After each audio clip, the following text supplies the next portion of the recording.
Welcome to our YouTube channel Jyoti Shikshalaya. तो कल हमने इस क्वेश्चन प्रैक्टिस सीरीज़ के 17 क्वेश्चन यहाँ पे कर लिए थे। 18 क्वेश्चन मैंने आप लोगों को होमवर्क दिया था। चलिए मैं 18वें क्वेश्चन से ही शुरू करती हूँ। क्या कहता है question, two sides of a rhombus are along the line x minus y plus 1 equal to 0 and 7x minus y minus 5 equal to 0 if it's diagonal intersect at -1, -2, then which one of the following is a vertex of this rhombus. तो rhombus की हमें यहाँ पे vertex बताने हैं। तो देखिए दो लाइन हमारे पास गिवन है, क्या x minus y plus 1 equal to 0, दूसरी लाइन है 7x माइनस वाई माइनस का 5 इक्वल टू 0। तो यहाँ से x और y की वैल्यू निकालो। जो इंटरसेक्टिंग पॉइंट आएगा हमारे पास वो क्या आएगा, प्लस या माइनस प्लस और प्लस, ठीक है। तो ये हो जाएगा y से y कैंसिल, माइनस का 6x और ये हो जाएगा प्लस का 6 इक्वल टू 0। तो x की वैल्यू आ जाएगी हमारे पास 1, ठीक है। x की वैल्यू 1 आ जाएगी। इस किसी भी एक इक्वेशन में पुट कर दो। मैंने यहाँ पे पुट कर दी x की वैल्यू 1, तो हमारे पास जो y की वैल्यू है वो आ गई 2, ठीक है। तो हमारे पास पॉइंट क्या आ गए, 1, 2। दूसरा पॉइंट हमारे पास क्या दे रखा है, diagonal, if its diagonal intersect at this. तो इन दोनों के जो डायगोनल का जो हमारे पास पॉइंट आए हैं वो इंटरसेक्ट करता है इसको, मतलब ये इंटरसेक्ट करते हैं ना। और इफ़ इट्स डायगोनल इंटरसेक्ट, और जो डायगोनल है वो इंटरसेक्ट करता है -1, -2 को, ठीक है। तो दूसरा पॉइंट हमारे पास है -1, -2, और इन दोनों से जो इंटरसेक्टिंग पॉइंट आए हैं, दो रोम्बस जो हमारे पास two side of a rhombus are along the line. तो मतलब ये लाइन है हमारे पास, ठीक है। रोम्बस की लाइन, एक लाइन ये है, एक लाइन ये हमारे पास गिवन है, और जो डायगोनल का इंटरसेक्टिंग पॉइंट है वो हमारे पास गिवन है, ठीक है। तो इन दोनों का हमने जो इंटरसेक्टिंग पॉइंट है वो हमने निकाल लिया। एक पॉइंट हमारे पास गिवन है, तो ये 2 पॉइंट हमारे पास हो गए।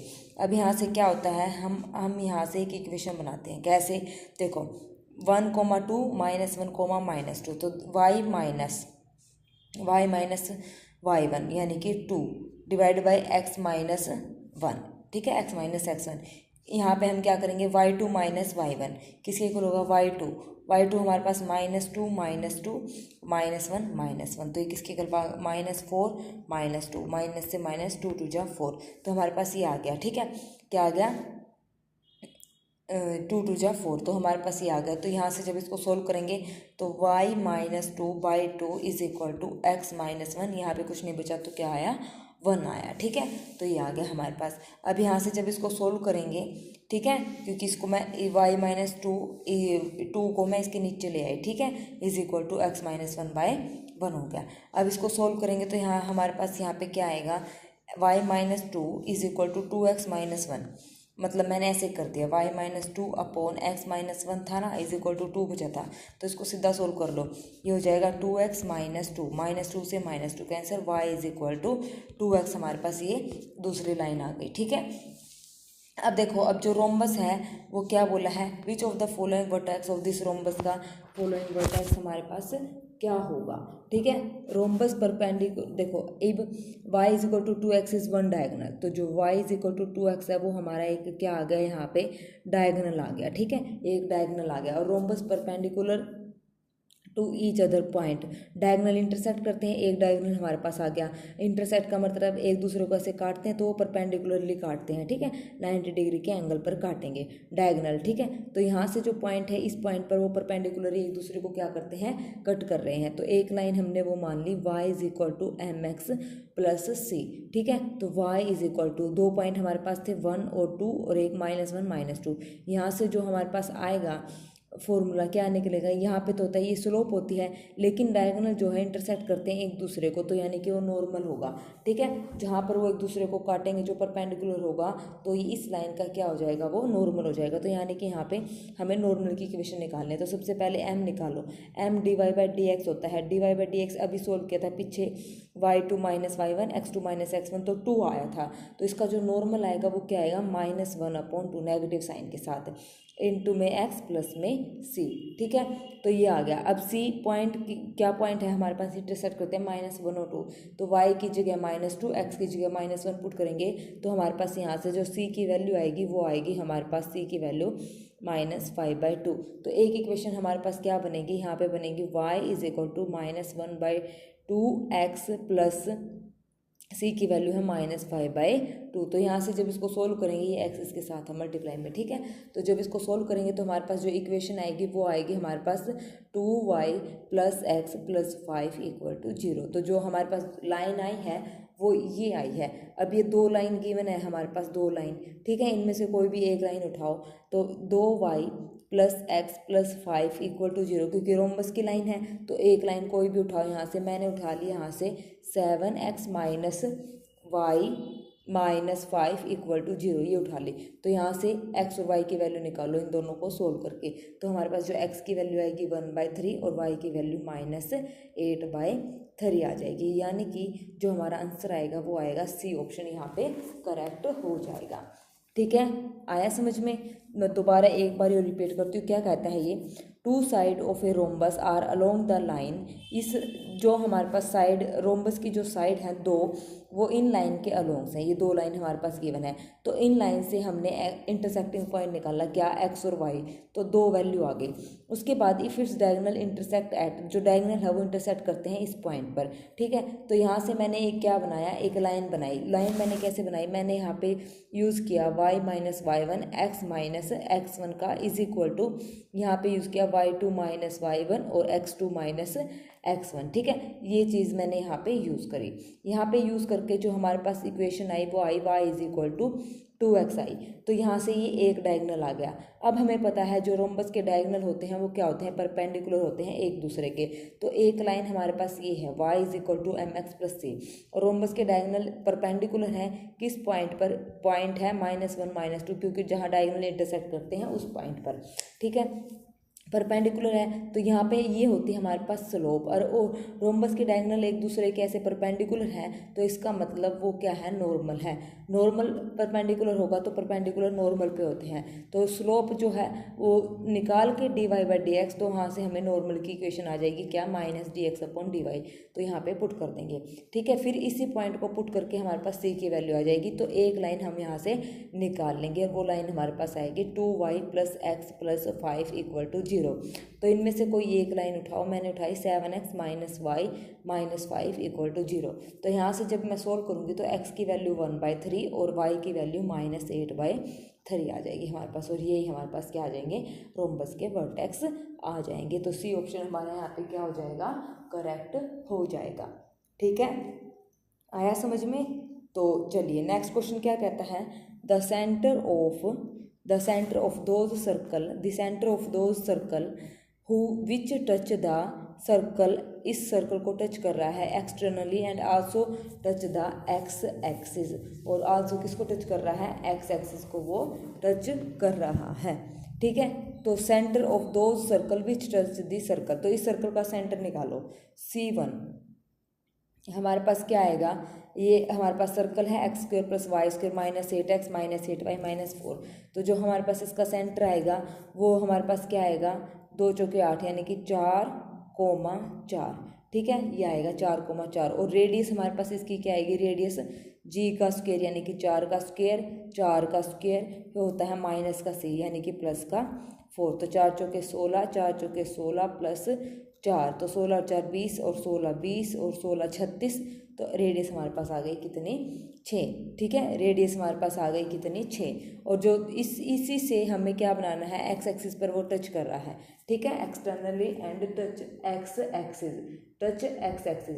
तो यहाँ पे देखो हमारे पास क्या होगा, जो हमने निकाला है सेंटर, इस यहाँ से जो सेंटर निकाला है x - 4 का स्क्वायर प्लस y माइनस यहाँ पे आ जाएगा 4 का स्क्वायर। अब x एक्सिस को टच करता है एक्सटर्नली, तो रेडियस जो होगी, रेडियस 6 प्लस यहाँ पे जो हमारे पास y आएगा उसका स्क्वायर हो जाएगा, 6 + y, क्योंकि एक्चुअल इक्वेशन हमारे पास क्या होती है, h - 4 का स्क्वायर प्लस k - 4 का स्क्वायर, और x एक्सिस पे है तो 6 + k, रेडियस में चेंज हो जाएगा, 6 + k हो जाएगा, ठीक है। x एक्सिस पर है तो y में चेंज होगा, ओके। तो रेडियस आ जाएगी 6 + k। तो अब इसको जब सॉल्व करेंगे तो इसको यहाँ पे मैंने पहले ही h की जगह x रख दिया, k की जगह y ऑलरेडी रख दिया। तो अब इसको सॉल्व करो तो हमारे पास जो इक्वेशन आएगी वो क्या आएगी, जब इसको हम सॉल्व करेंगे तो हमारे पास आएगी x - 4 का square is equal to 4 5y plus 5, तो ये कुछ x square is equal to 4ay type यानी कि पैराबोला बन रही है। तो डी ऑप्शन हमारा यहाँ पे करेक्ट हो जाएगा। ठीक है, इजी क्वेश्चन था ना, इंपॉर्टेंट क्वेश्चन भी था, ये याद रखने का। अगर ये y एक्सिस बोलता तो हम क्या करते, x माइनस 4 का स्क्वायर प्लस y माइनस 4 का स्क्वायर। अगर बोलता ये y एक्सिस तो y एक्सिस पे यहाँ पे हमारे पास क्या आ जाता, 6 प्लस x का होल स्क्वायर। तो ऐसे रेडियस में चेंज होता है। ये नया ही कंसेप्ट आपको आज देखने को मिलेगा। चलिए next, if one of the diameter of the circle given by equation O is a कोड of a circle S whose centre is at -3,2 then the radius of S हमें यहाँ पे बतानी है। ठीक है, रेडियस ऑफ एस हमें यहाँ पे बतानी, किसकी रेडियस क्या होगी। तो सेंटर बताइए इसका हमारे पास क्या होगा, इसका जो सेंटर होगा वो हमारे पास क्या होगा, 2 और -3। ठीक है, 2 दूनी 4 और ये 3, 2 3 6, तो 2 -3 हमारे पास यहाँ पे क्या हो जाएगा, इसका सेंटर हो जाएगा। उसके बाद क्या बोला है, if one of the diameter of the circle given by equation is a कोड of a circle S whose centre is, दूसरा सेंटर हमारे पास गिवन है -3,2, इसका सेंटर हमारे पास आया है, इसका सेंटर भी निकाला है 2, -3। तो इन दोनों का जो डिस्टेंस है कोड ऑफ ए सर्कल ऐसे होगी, तो यानी कि इन दोनों का क्या निकालेंगे, एक पॉइंट है 2, -3, एक पॉइंट है ये -3,2। तो यहाँ से इसका जो कोड है उसका डिस्टेंस निकाल दो, तो वो हमारे क्या आ जाएगी, रेडियस आ जाएगी। डिस्टेंस निकालेंगे तो रेडियस आ जाएगी।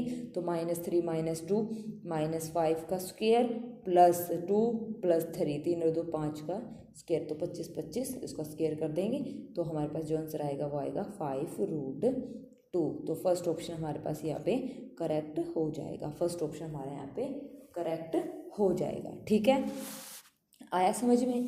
चलिए नेक्स्ट क्वेश्चन हमारे पास क्या कहता है,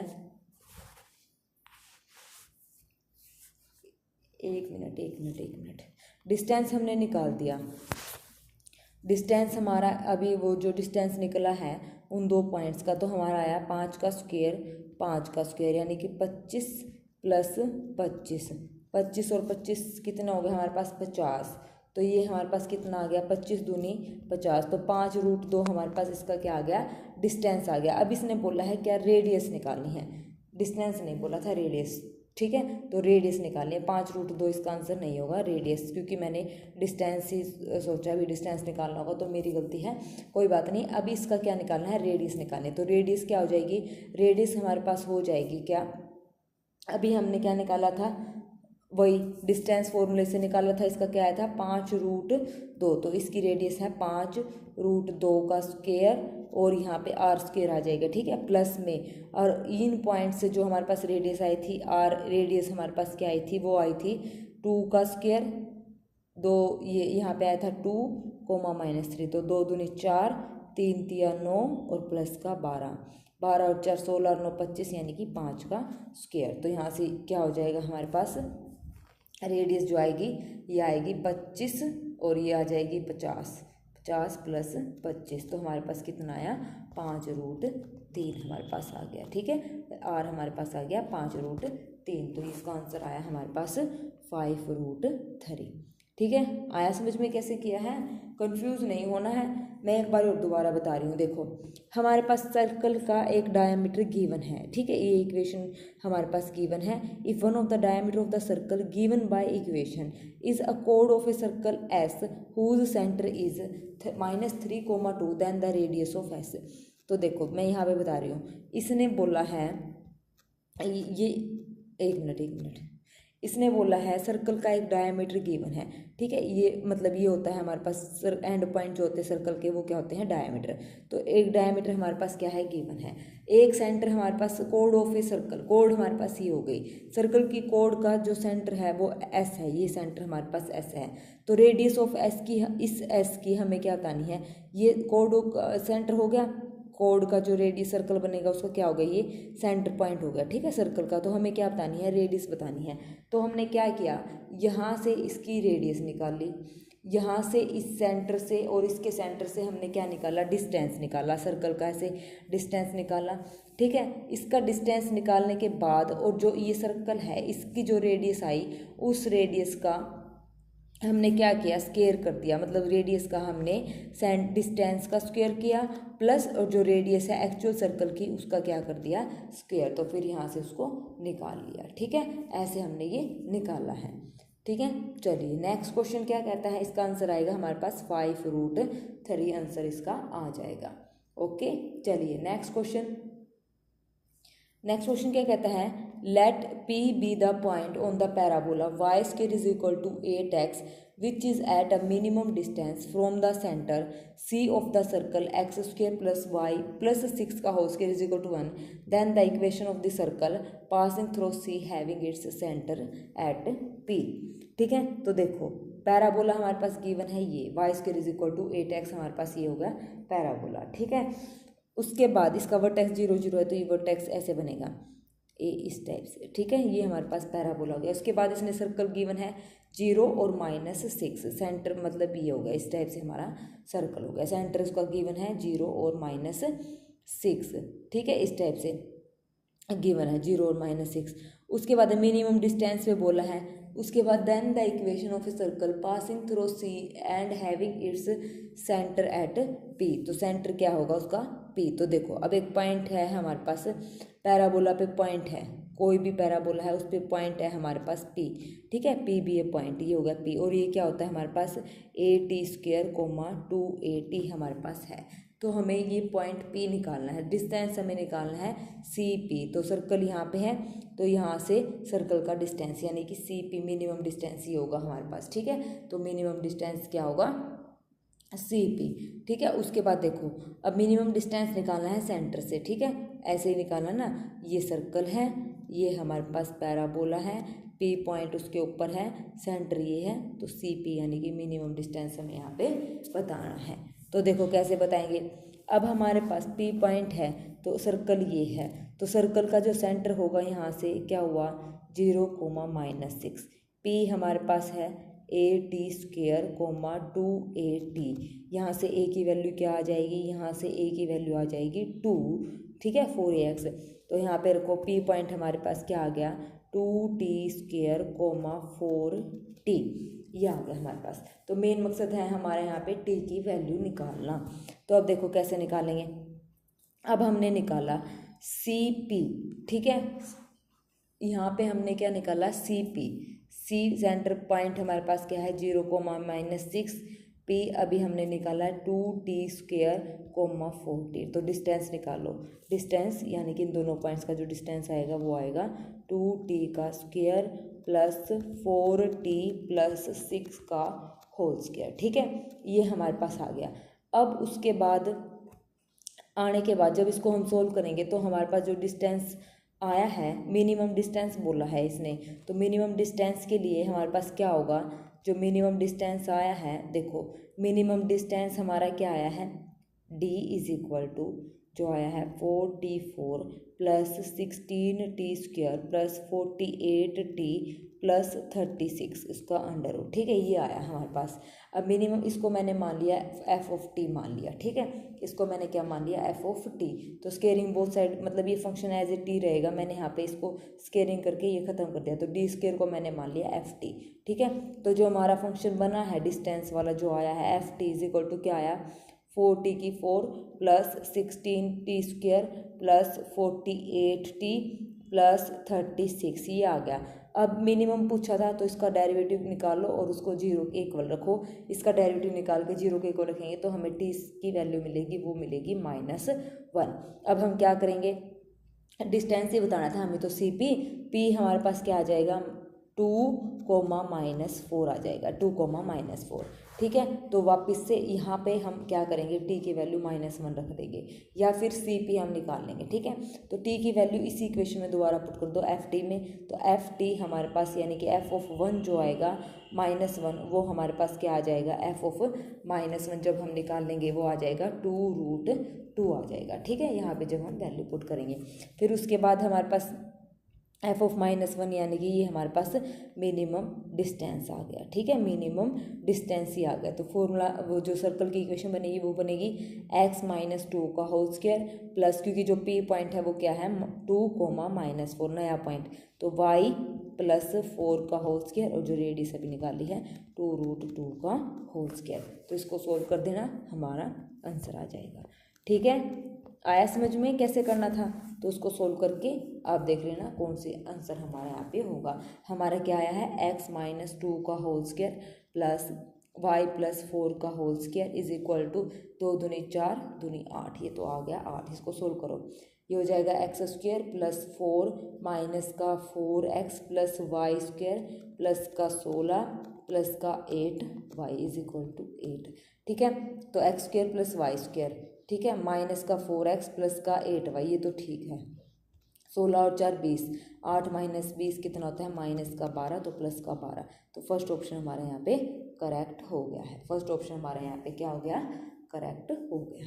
ठीक है, थोड़े से ये आज के क्वेश्चन थोड़े से मैंने मुश्किल रखे हैं ताकि आपको सारे तरीके के क्वेश्चन आए। ठीक है, तो मुश्किल जानबूझ के रखें क्योंकि पेपर में ऐसे ही आएंगे, क्योंकि पेपर भी थोड़ा सा जॉब वाला है ना, इसीलिए। तो इजी क्वेश्चन हमने बहुत कर लिया, थोड़े से हार्ड क्वेश्चन हम करेंगे। नेक्स्ट है the eccentricity of the hyperbola whose length of the latus rectum is equal to 8। Length of latus rectum हमारे पास हाइपरबोला की क्या होती है 2b² a is equal to 8। यहाँ से b² a is equal to 2 4 8 4 आ गया। ठीक है, उसके बाद नेक्स्ट है length of the conjugate axis. Conjugate axis होती है 2b is equal to half of the distance between its foci, तो 2a हमारे पास है। ठीक है, इस 2 से ये 2 कैंसिल, तो b is equal to AE/2 हमारे पास आ गया। अब क्या करना है, इसका स्केयरिंग कर दो, b² is equal to A² E² और 2², ये आ गया हमारे पास। ठीक है, तो अब यहाँ से अभी पीछे हमने निकाली है b²/a की वैल्यू क्या आई है 4, तो b² की वैल्यू हो गई 4a, तो यहाँ पे पुट कर दो। यहाँ पे पुट करके हमारे पास जो आंसर आएगा वो AE² इज इक्वल टू 16 आएगा। ठीक है, यह आ गया हमारे पास AE² इज इक्वल टू 16। इतना आने के बाद अब हमारे पास क्या है, हमें a की वैल्यू निकालनी है। इसेंट्रिसिटी का फॉर्मूला क्या होता है A² E² -1, किसके इक्वल है ये हमारे पास 4a। ठीक है, A² E² -1 is equal to 4a। ठीक है, ये कैसे आया है, सबको पता है ये कैसे आया है, 4a के इक्वल ये कैसे है, जो हमारे पास क्या था A² into E² -1 is equal to, ये हो गया हमारे पास 4a। ओके, क्योंकि ये होता है ना हमारे पास b² is equal to 4a आया है, तो b² की जगह है A² E² -1 हमने यहाँ पे रखा है। अब तो आ गया समझ, b² की जगह ये वैल्यू हमने रख दी। यही होता है ना formula, b² is equal to A² into E² -1, तो b² की जगह मैंने ये रख दिया। अब इसको सोल्व करेंगे, A² E² minus A² is equal to 4a, या फिर a थ्रू आउट कैंसिल कर दो, यहाँ से a, तो हमारे पास आया क्या AE²। ठीक है, AE² minus a is equal to 4, इसकी वैल्यू अभी निकाली थी क्या 16 minus a is equal to 4, तो यहाँ से a की वैल्यू हमारे पास आ गई 12, a की वैल्यू आ गई 12, तो 12 आ गई, तो e की इसेंट्रिसिटी पूछा है, इसेंट्रिसिटी यहाँ से निकाल दो। 12E² इज इक्वल टू क्या था 16, और यहाँ से E² इज इक्वल टू 16/12, तो 2 8 16, 2 6 12, 2 चौके 8, 2 3 6, तो 4/3, तो यानी कि e हमारे पास आ गया 2/√3। ठीक है, क्या आ गया e हमारे पास 2/√3, 2/√3 आ गया। तो यहाँ पे कौन सा क्वेश्चन है ये रहा 22, 2/√3, सी ऑप्शन हमारा यहाँ पे क्या हो गया करेक्ट हो गया, यही हमें निकालना था। ठीक है, जैसे जैसे बोला था वैसे वैसे निकालते रहो, आंसर हमारा आता रहेगा। Next question, the distance between the point 1, -5, 9 from the plane is equal to 5 measured along the line x is equal to y is equal to z। तो डिस्टेंस फ्रॉम द पॉइंट है, तो इसका मतलब ये point है, ये लाइन है, इसको कैसे लिखेंगे x -1 कंप्लीट लाइन की फॉर्म में 1 y + 5/1 और जेड -9/1 इज इक्वल टू हमने मान लिया लैम्डा। ठीक है, लैम्डा मान लिया तो यहाँ से एक्स की वैल्यू आ गई लैम्डा +1, वाई की वैल्यू आ गई लैम्डा -5, जेड की वैल्यू आ गई लैम्डा +9, एक्स वाई जेड की वैल्यू आ गई, यहाँ पे पुट कर दो इज इक्वल टू 5। तो यहाँ से पुट करके लैम्डा की वैल्यू हमारे पास क्या आ जाएगी -10 आ जाएगी। ठीक है, तो एक पॉइंट तो हमारे पास ये गिवन है। दूसरा पॉइंट हमारे पास क्या आ जाएगा, अभी हमने क्या पुट करा था, एक्स की वैल्यू हमारे पास क्या थी लैम्डा +1, वाई की वैल्यू लैम्डा -5, लैम्डा +9, तो यहाँ पे -10 पुट कर दो। दूसरा पॉइंट हमारे पास ये आ जाएगा, क्या आ जाएगा दूसरा पॉइंट -9, -15, -1। तो इन दोनों का जो है डिस्टेंस निकाल दो। डिस्टेंस इन दोनों का हमारे पास आएगा 10√3। ठीक है, क्या आएगा 10√3। तो बी ऑप्शन हमारा यहाँ पे क्या हो जाएगा करेक्ट। डिस्टेंस निकालना था हमने। ठीक है, इस पॉइंट से इस पॉइंट प्लेन के पॉइंट तक। ठीक है, इस पॉइंट से फ्रॉम द प्लेन से हमें इसका डिस्टेंस निकाल दिया। चलिए नेक्स्ट क्वेश्चन क्या कहता है, हमारे पास इफ द लाइन ये लाइन है हमारे पास in the plane LX + MY - Z is equal to 9, ये लाइन है। Then the L² + M² is equal to, तो देखो हमारे पास क्या है, ये जो पॉइंट है पासिंग पॉइंट इसके क्या है 3 - 2, ये रे पासिंग पॉइंट 3 - 2 -4 इसके क्या है पासिंग पॉइंट है। अब ये पासिंग पॉइंट इस प्लेन की इक्वेशन को सेटिस्फाई करेंगे, तो यहाँ पे पुट कर दो 3L plus -2M -+4 is equal to 9, तो ये हो गया 3L - 2M is equal to 5। तो एक इक्वेशन हमारे पास ये हो गई। ठीक है, फर्स्ट इक्वेशन। अब जो प्लेन की जो लाइन की डायरेक्शन रेशियो है वो क्या है 2 - 1 और 3। ठीक है, 2 तो इस लाइन में पुट करेंगे तो हो जाएगा 2x -MY और -3 इक्वल टू 9 आएगा इक्वल टू 0। जब डायरेक्शन रेशियो इस पे इसमें पुट करते हैं लाइन में तो वो इक्वल टू 0 कंसिडर होते हैं, क्योंकि नॉर्मल जो होता है इसका नॉर्मल जो होता है वो परपेंडिकुलर होता है लाइन के। ठीक है, नॉर्मल क्या होता है परपेंडिकुलर होता है लाइन के, तो इक्वल टू क्या आ जाएगी, इन दोनों की प्रोडक्ट क्या आ जाएगी 0। ठीक है, तो दो इक्वेशन हमारे पास आ गई। एक आई है 2L - M equal to 0, Z की जगह हमने क्या पुट करा था -4।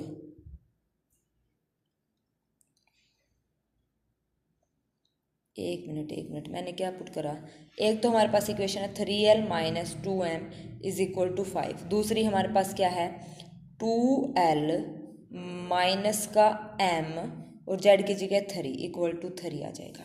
ठीक है, इक्वल टू क्या है हमारे पास 3, क्योंकि 0 था ना तो ये माइनस का जेड था इक्वल टू 0, तो ये हो गया इक्वल टू 3। तो जब इसको सोल्व करेंगे, सोल्व करो, मैंने क्या किया इसकी मल्टीप्लाई L और M की वैल्यू यहाँ पे निकालनी है, तो L और M की वैल्यू इसको सोल्व करके निकालेंगे तो L की वैल्यू हमारे पास 1 आएगी और M की वैल्यू हमारे पास -1 आएगी। इसमें पुट कर दो 1 + 1 यानी कि 2D ऑप्शन हमारे यहाँ पे करेक्ट हो जाएगा। आया समझ में। एक बात याद रखना, लाइन के जो डायरेक्शन रेशियो है वो प्लेन में पुट करोगे तो इक्वल टू 0 आएगा। ठीक है, इक्वल टू 0 आएगा, क्योंकि जो नॉर्मल होता है वो परपेंडिकुलर होता है लाइन के, normal is perpendicular to line, इसलिए वो इक्वल टू 0 आएगा। और पासिंग पॉइंट तो सीधे ही पुट हो जाएंगे, इक्वल टू जो दे रखा है वही लिखना है। ओके, चलिए next question. Let A, B and C be 3 unit vector such that, हमारे पास ये 3 यूनिट वैक्टर हैं A, B, C। Unit vector का मतलब magnitude of A, magnitude of B और magnitude of C is equal to 1। ठीक है, unit vector. If B is not parallel to C, B C के पैरेलल नहीं है। ठीक है, तो angle between A and B, A और B के बीच का हमें क्या निकालना है, एंगल यहाँ पे निकालना है। तो निकाल दो, बहुत ही इजी क्वेश्चन है। पहले तो ये प्रोडक्ट सोल्व करो, सबको आती है सोल्व करनी। क्या आ जाएगा A.C.B, ठीक है, क्रॉस प्रोडक्ट ये सोल्व करो, -A.B.C इज इक्वल टू ये क्या है √3/2B + C।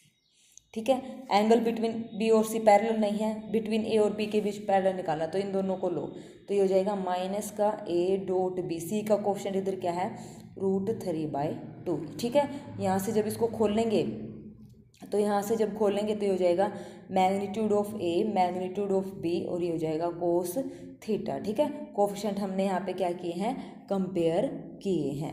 और इधर इधर आ जाएगा √3/2 माइनस का √3/2, इधर मैंने इसको माइनस का ले आई, तो ये हो जाएगा cos theta is equal to minus √3/2। तो यहाँ से थीटा की वैल्यू हमारे पास आएगी, थीटा की वैल्यू cos इनवर्स माइनस √3/2 ये आ जाएगी।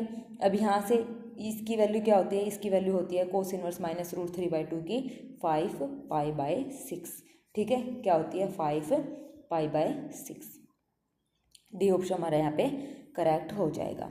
Next, if the standard deviation of the number 2, 3a and 11 is 3.5, तो कौन सा ट्रू है। स्टैंडर्ड डेविएशन हमारे पास होता है क्या, स्टैंडर्ड डेविएशन होता है हमारे पास सिग्मा, वेरिएंस क्या होता है सिग्मा का स्क्वायर, तो हम ये यूज़ करते हैं सिग्मा का square is equal to formula summation xi का स्क्वायर divide by n minus summation xi by n का होल स्क्वायर, ठीक है। तो यहाँ पे गिवन है हमारे पास स्टैंडर्ड डेविएशन 3.5, इसका square 4 + 9 + a² plus 121 divide by 4 minus, और ये है 16 + a/4 का स्क्वायर, ठीक है।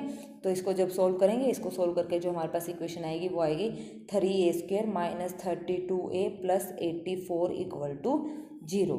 तो यानी कि जो हमारा आंसर आया वो आया 3a² minus 32a plus 84 equal to 0। B option हमारा यहाँ पे क्या हो गया, करेक्ट हो गया है, ठीक है। चलिए next, two fair 6 faced die A and B throw simultaneously if E1 is the event that die A shows up 4। E1 जो है इवेंट P of E1 जिसमें डाई ने शो किया है 4, ठीक है। तो एक डाई में कितने नंबर होते हैं 6, और क्या शो किया 4, तो यानी कि 1/6। P of E2 क्या कर रहा है, E2 is the event die shows up 2, तो यानी कि 1/6, ठीक है। तो and E3 is the event the sum of the number on both dice is odd, तो जो बोथ डाइस का जो सम है वो क्या है, ओड है। तो 2 डाई हैं, 1 2 3 4 5 6 नंबर हैं, और दूसरी डाई में भी 1 2 3 4 5 6, और E3 जो है वो क्या है, वो sum of the both dies are odd, तो इनका जो सम करें वो क्या है, ओड। तो कितने केस बनेंगे, 2 और 1 3, एक केस 1 और 2 3, उसके बाद 1 और 2 2 और 1 हो गया 3, फिर उसके बाद 3 और 1 4 4 और 1 5, 1 और 4 4 और 1, उसके बाद 5 और 3 8, 4 और 3 7, 3 4 4 3, मतलब ऐसे बनेंगे जिनका सम ओड है। तो P of E3 हमारे पास जो आएगा इवेंट P of E3 वो हमारे पास क्या आएगा 1/2, ठीक है 1/2। तो अब तीनों इवेंट आ गए। अब आगे क्या बोला है, then which of the following is not true, जो नॉट ट्रू है। तो देखो नॉट ट्रू हमारे पास क्या है, P of E1, P of, इसको देखो P of E1, एक मिनट साफ पेज देख रहे थे बेटा, यहाँ पे देखो P of E1 P of E2 हमारे पास आ गया। अब P of E1 intersection E2 हमारे पास क्या होगा, इन दोनों का इंटरसेक्शन 1/36, ठीक है। तो इसका मतलब P of E1 into P of E2 जो आएगा वो क्या आएगा हमारे पास, इसके बराबर 1/36। तो यहाँ से क्या कंक्लूजन निकला, यहाँ से E1 E2 क्या हो गए, इंडिपेंडेंट, ठीक है। सिमिलरली E1 E3 इंडिपेंडेंट, और E2 E3 हमारे पास क्या हो गए, इंडिपेंडेंट। अब नेक्स्ट देखो, अब इसने बोला ये दो का पेयर इंडिपेंडेंट हो गया, E1 E2 E2 E3, ठीक है। E1 E2 E2 E3 और E1 E3, तो ये हमारे पास क्या हो गए, ये तो हो गए हमारे पास इंडिपेंडेंट। अब नॉट ट्रू के लिए क्या करें, अब हम इन तीनों का इंटरसेक्शन लें, इन तीनों का जो इंटरसेक्शन आएगा P of E1 intersection E2 intersection E3 जो होगा वो नॉट इक्वल टू होगा P of इन तीनों की प्रोडक्ट के, ठीक है। इन तीनों की प्रोडक्ट की क्या होगा, नॉट इक्वल टू होगा। तो इसका मतलब ये इंडिपेंडेंट नहीं है, तीनों आपस में इंडिपेंडेंट नहीं होंगे। तो यहाँ पे जो हमारा आंसर आया है जो रॉन्ग है वो क्या है, E1 E2 E3 are independent. आप लेके देख लेना, P of E1 into E2 into E3, ये हमारे पास क्या आएगा 1/6 1/6 और 1/2, तो 36 36 दूनी 72, तो 1/72। अब इनका जो इंटरसेक्शन आप लोगे तो इंटरसेक्शन निकाल के देखना वो इसके बराबर नहीं आएगा। तो इसका मतलब ये इंडिपेंडेंट यहाँ पे नहीं होंगे। डी ऑप्शन हमारा यहाँ पे क्या हो जाएगा, करेक्ट हो जाएगा। ठीक है, चलिए next question. Then the number of real values of x हमारे पास 0 से 2 पाई में है। Cos x, cos 2x, cos 3x, cos 4x is equal to 0। तो नंबर ऑफ हमें क्या बताना है, रियल वैल्यूज। तो देखो हमारे पास है cos x plus cos 2x plus cos 3x plus cos 4x बराबर है 0। तो मैंने x और 4x को ले लिया पहले। तो cos x plus cos 4x plus cos 2x plus cos 3x equal to 0 ऐसे अरेंज कर लिया। यहाँ पे फॉर्मूला लगाया cos c plus cos d का। तो 2 cos c plus d by 2 cos c minus d by 2 cos 3x by 2 plus यहाँ पे भी लगाओ 2 cos 5x by 2 cos x by 2 बराबर है 0। तो यहाँ से 5x बाई 2 और 2 कॉमन ले लो। तो 2 कॉमन ले लिया, कोस 5x बाई 2 भी मैंने कॉमन ले लिया। अंदर बचा कोस 3x by 2 plus cos x by 2। तो को इक्वल टू 0। तो ये हो गया 2 कोस 5x बाई 2। तो यहाँ से मैंने क्या फॉर्मूला लगाया, यहाँ से मैंने ये 2 ये हो गया हमारे पास 2 cos A plus cos B का फॉर्मूला। तो यहाँ पे हो जाएगा cos of x into cos of x by 2 equal to 0। तो ये आ गया हमारे पास। ठीक है, अब इसके बाद यहाँ के बाद अब ये देखो ये भी 0, ये भी 0, ये भी 0। ठीक है, तीनों को 0 रखो तो 2 तो इधर आके 0 ही हो गया। तो हमारे पास आया कोस x, इसको मैं ढंग से लिख सकती हूँ कोस x बाई 2 और ये हो जाएगा कोस 5x बाई 2 इक्वल टू 0। तो जब कोस x 0 होगा और इंटरवल हमारे पास ये ध्यान रखना क्या था, क्लोज्ड इंटरवल 0 से 2 पाई ओपन इंटरवल, इसके बीच सॉल्यूशन होना चाहिए। तो x 0, तो this implies x is equal to क्या आएगा पाई बाई 2 और 3 पाई बाई 2। जब कोस x बाई 2 0 होगा दिस इम्प्लाइज यहाँ पे x इज इक्वल टू पाई, एक ही वैल्यू आएगी क्योंकि फिर उसके बाद ये बाहर चला जाएगा। उसके बाद अब 5x बाई 2 जब हम लेंगे तो यहाँ से जो x की वैल्यू आएगी इक्वल टू 0, जो x की वैल्यू हमारे पास आएगी 5 पाई बाई 5, दूसरा आएगा 3 पाई बाई 5, 7 पाई बाई 5 और 9 पाई बाई 5। ठीक है, फिर उसके बाद 10 पाई बाई 5 यानी कि 2 पाई आ जाएगा। ओपन में लेना है तो 2 पाई हमें नहीं लेना। तो टोटल कितने सॉल्यूशन हो गए, 1 2 3 4 5 6 और 7। तो टोटल हो गए हमारे पास 7 सॉल्यूशन। तो थर्ड ऑप्शन हमारे यहाँ पे करेक्ट हो गया है। ठीक है, तो थर्ड क्वेश्चन हमारा यहाँ पे क्या हो गया, करेक्ट हो गया। Next question, a man is walking toward a vertical pillar in a straight path at a uniform speed. तो देखो एक मैन है वो वॉक कर रहा है तो एंगल बना रहा है एक बार तो 30 डिग्री और 10 minute same direction point B. अच्छा, फिर उसके बाद बना रहा है 60 डिग्री। तो देखो मैं बता रही हूँ क्या इसने बोला है। तो यहाँ से एक डायग्राम बनाओ। कैसे, ये डायग्राम मैंने यहाँ पे बनाया। ठीक है, ये हो गया हमारे पास P Q, इसको नाम दे दिया A और ये हो गया P।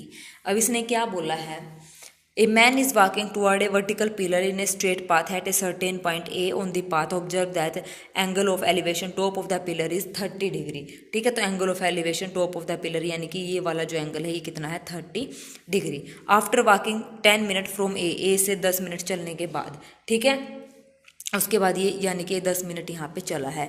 उसके बाद same direction B observe that angle of elevation. तो यहाँ पे जो एंगल ऑफ एलिवेशन बना वो है 60। तो इसको नाम दे दिया y, 1 मिनट के लिए इसको मैंने मान लिया x और ये हमारे पास हो गया z।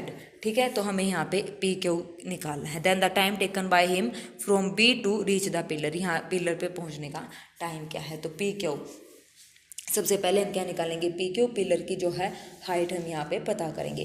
फिर उसके बाद हम क्या निकालेंगे, टोटल टाइम, मतलब ए पॉइंट से लेके क्यू पॉइंट तक उसको पहुँचने में कितना टाइम लगा, यानी कि एक्स प्लस वाई की वैल्यू हमें चाहिए। ठीक है, तो देखो अब क्या करना है, जो हमने वो बनाया था डायग्राम, समझ आ गया ना डायग्राम। ये तो पी क्यू हमारे पास पिलर हो गया। ठीक है, पी क्यू हमारे पास क्या हो गया, पिलर, ये ए और बी, ये हमारा एक्स यानी कि 10 मिनट देर का इसने दूरी तय की, ये वाई है और ये क्यू पॉइंट है, यानी कि ए से लेके यहाँ तक पहुँचने में उसको टोटल टाइम कितना लगा। ठीक है, तो यहाँ से पी यानी कि ये है जेड। अब टोटल टाइम ए से बी तक तो हम उसने लगा एक्स। ठीक है, तो 10 मिनट बाद जो यहाँ से पॉइंट चला, यहाँ से यहाँ तक का उसका टाइम यानी कि वाई की वैल्यू कितनी आई है वो हमें यहाँ पे पता करना है।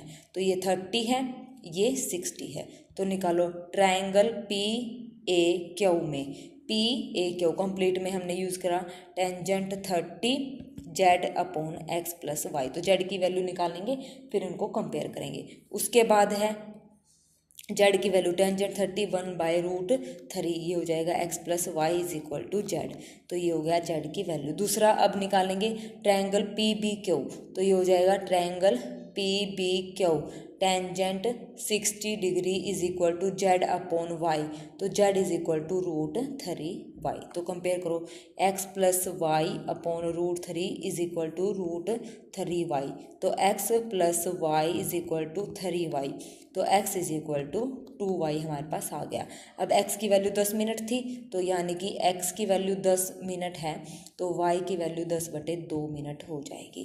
तो यानी कि 5 मिनट उसको लगी। टोटल मिनट उसको लगी 15, और वाई बी से पी तक क्यू तक पहुंचने में उसको लगी 5 मिनट। तो time taken by him from B से पूछा है, तो उसको लगी कितनी, यानी कि y की वैल्यू आई है उसकी 5 मिनट। अगर टोटल पूछता तो 15 मिनट हमारा आंसर होता। तो डी ऑप्शन हमारा यहाँ पे करेक्ट है, क्योंकि उसने बी से पूछा है, यानी कि वाई की वैल्यू। नेक्स्ट क्वेश्चन है the Boolean expression is equivalent. तो ये किसकी इक्विवेलेंट होगा? तो देखो ट्रूथ टेबल सबको बनानी आती है। तो पी हमारे पास क्या है, true true false false. Q हमारे पास क्या है, ट्रू फॉल्स ट्रू ट्रू। जैसे जैसे बोला वही निकालते रहो। नेगेशन ऑफ क्यू की जरूरत है, नेगेशन ऑफ पी की जरूरत है। निकालो negation of Q, false true false true. Negation of P निकालो, ये आ जाएगा हमारे पास फॉल्स फॉल्स ट्रू ट्रू। ठीक है, अब उसके बाद क्या बोला है इसने, P intersection negation of Q. P का इंटरसेक्शन नेगेशन ऑफ क्यू के साथ जब हम निकालेंगे P intersection negation of Q, यानी कि P intersection negation of Q हमारा जो आएगा वो क्या आएगा, ट्रू और फॉल्स। कितना होगा, फॉल्स। ट्रू ट्रू कितना होगा, true. False false false false true false. ठीक है, ये आ गया P intersection negation of Q. अब उसके बाद क्या बोलना है, इसकी यूनियन निकालनी है क्यू के साथ। क्यू के साथ इसकी यूनियन आ जाएगी, नेक्स्ट लाइन में कर रही हूँ मैं इसकी यूनियन क्यू के साथ, यानी कि एफ की true, F true true true F true, F true true. Union में तो जो ट्रू है वो ट्रू आएगा, बस फॉल्स फॉल्स में फॉल्स आएगा। ठीक है, ये आ गई। अब यहाँ तक हमारे पास ट्रूथ टेबल हमने यहाँ तक निकाली। अब इसकी यूनियन करनी है negation of P intersection Q के साथ। तो इसकी जब हम कर देंगे ट्रूथ टेबल से, ट्रू ट्रू ट्रू फॉल्स, मतलब ये आ जाएगी कंप्लीट। ठीक है, अब इसमें से ये निकाल के देख लो, जिसकी ट्रूथ टेबल इससे मैच करेगी जो टेबल, तो वही हमारा आंसर हो जाएगा। तो इसकी मैच करेगी हमारे पास किसके साथ, पी यूनियन क्यू के साथ। पी यूनियन क्यू जब निकालेंगे तो यही आएगा, ट्रू ट्रू ट्रू फॉल्स। ठीक है, तो इसका हमारा जो आंसर आएगा, हमारा आंसर आएगा पी यूनियन क्यू, यानी कि सी ऑप्शन हमारे यहाँ पे करेक्ट हो जाएगा। ट्रूथ टेबल का ये क्वेश्चन था, थोड़ा सा इंपॉर्टेंट लगा मेरे को, तो मैंने यहाँ पे इसको ऐड कर दिया। ठीक है, ताकि आपका ट्रूथ टेबल का भी हो जाए। तो आज के थोड़े से जो क्वेश्चन थे वो थोड़े से डिफिकल्ट थे। अगर कोई भी क्वेश्चन आपको नहीं समझ आए तो बेझिझक आप मेरे को बता देना, वो क्वेश्चन मैं दोबारा रिपीट कर दूंगी। ठीक है, 18 क्वेश्चन भी ईजी था, थोड़ा सा टफ था, 19 भी ठीक था, 20th भी ठीक था। ठीक है, ये जो हमारे 18 से लेके जो हमारे 22 तक के क्वेश्चन से थोड़े से हार्ड थे, 18 से 22 तक के क्वेश्चन। उसके बाद वाले क्वेश्चन इजी थे। ठीक है, 23वां भी अच्छा था, 22वां भी अच्छा था। ठीक है ना, तो ये सारे मिक्सअप क्वेश्चन थे, थोड़े से लेवल मैंने इनका अप रखा था ताकि आपको क्वेश्चंस निकालने में आगे दिक्कत ना आए। ठीक है, तो हमारे जो ये क्वेश्चन है इसका PDF आपको मिल जाएगा, आप ये क्वेश्चन निकाल कर देख लेना। जो क्वेश्चन आपसे ना हो तो टेलीग्राम चैनल पर मेरे को बता देना, मैं उसका सोल्यूशन आपको प्रोवाइड करवा दूंगी। ठीक है, कल की क्लास में प्रॉब्लम डिस्कस कर लेंगे, अदरवाइज या तो आप टेलीग्राम चैनल पर प्रॉब्लम दे देना, वहाँ मैं आपको बता दूंगी। ठीक है, तो इसका PDF आपको आज क्लास में मिल जाएगा। तो ये क्वेश्चन जो थे ये मोस्ट इम्पोर्टेंट क्वेश्चन थे, अपने आप में ही इम्पोर्टेंट क्वेश्चन है। और जिन बच्चों ने PDF लिया है, मॉक टेस्ट लिया है, तो आप मॉक टेस्ट अच्छे से लगाइए। मॉक टेस्ट में अगर किसी भी क्वेश्चन में कोई प्रॉब्लम है तो बेझिझक उसके भी सॉल्यूशन आप मेरे से पूछ लीजिए, ठीक है। डाउट क्लियर कर लीजिए, थोड़ा ही टाइम रह गया। 26 जून को हमारा मैथ का पेपर है, 22 जून को हमारा जो जनरल पेपर होगा वो है, ठीक है। तो चलिए, एग्ज़ाम के लिए all the very best. Mock test लगाइए अच्छे से। 4 मॉक टेस्ट आप लोगों के लिए मैंने बनाए हैं, तो कोई भी कंजूसी मत करना कि कभी सोचो भी मैं पैसे लगेंगे या लगेंगे। एक बार पैसे लग जाएंगे फिर तो ये है कि हमने जो पढ़ा है वो हमारा काम तो आएगा, आगे हम बच्चों को भी पढ़ा सकते हैं, हमारे लिए भी बेनिफिट होगा, क्योंकि DT+B का भी हमारा अब एग्ज़ाम आने वाला है, ठीक है ना। तो आपके कोई भी चीज़ यहाँ पे वेस्ट नहीं होगी, ठीक है। तो प्राइस भी थोड़ा ठीक ही रखा है मैंने, ज़्यादा नहीं रखा है, तो आप ले सकते हैं, ओके। एक लेना चाहे तो एक मॉक टेस्ट भी आप यहाँ पे ले सकते हैं, ताकि आप देख सको कि किस टाइप से मैंने उसमें क्वेश्चन डाले हैं, ओके। तो जिन बच्चों को अच्छे लग रहे हैं उन्होंने फीडबैक भी किया है, और मैंने फीडबैक टेलीग्राम पर शेयर भी करे है, ठीक है। तो thank you very much, have a nice day.